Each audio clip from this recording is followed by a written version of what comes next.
are actively contributing to this cause.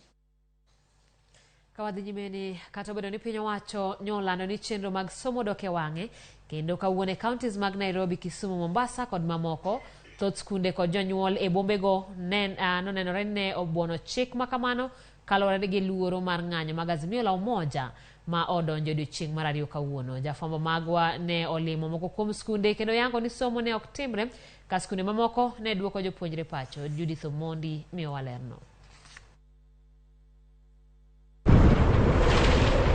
Ne en wuoth ma ochakore okinyi mar rango chenro mar somo e boma ni ma Nairobi. Thoth skunde mane watimie limbe e kaunti ni ma Nairobi kama oting'o Kihumbwini, Moi Avenue, MCO Group of Schools, Salama e kind mamoko ne odong' ka olor, moko kod jopuonje ma yweyo e ofis ka moko to ndach jopuonje ne ok oneno. Moko kuom jonyuol ne otimo limbe e skul mar rango poni oket arita ne nyithindgi e kinde ng'anyo, mak mana ne gikoni bedo ni ne ok gineno obila e rangaj skul, ne gidok kod jopuonjre pacho.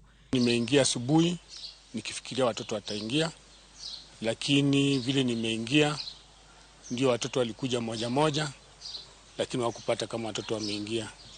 Na nilikuwa nafikiria kwamba nitapata hata askari wa serikali ambao ameingia hapa anipe famisi nafasi ya kwamba watoto wanafaa ingie, lakini watoto hawakuingia. Tuliambiwa jana tutakuwa na security ya protect shule, lakini nimekuja tukapata kuna askari hata mmoja mwenye ako karibu na shule, so mimi nimeamua kurudisha watoto wangu nyumbani. E alwora mane kweth mar Azimio chanotimie romo mag gi Nairobi kama oting'o Kangemi, Central Park kaachiel kod Huruma, jopuonjre mane odonjo e skunde ne ogol kar saa 5 mar dok pacho.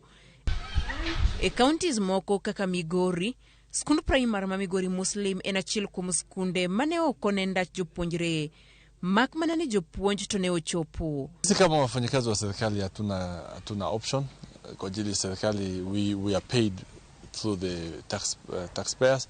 Sisi tunakuja kazini, tuko tayari kuja kazini, tuko shuleni. Wanafunzi wakija tutawahudumia, tuko tayari. Kwa sasa wanafunzi hawapo, tabii sisi tutaonekana, tutaondoka, tutawaruhusu walimu wangu kama hakuna kazi itabidi warudi nyumbani kufikia saa 9 saa 10.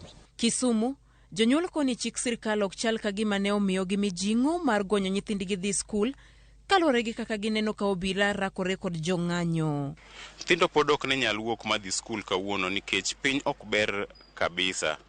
Giluor ni inyalo gogi lisasi kendo kaka ginyalo chope skul ne tek nikech onge geche maringo. Serikal owe wuondowa ni wayaw skunde to nyithiwa tho e skunde.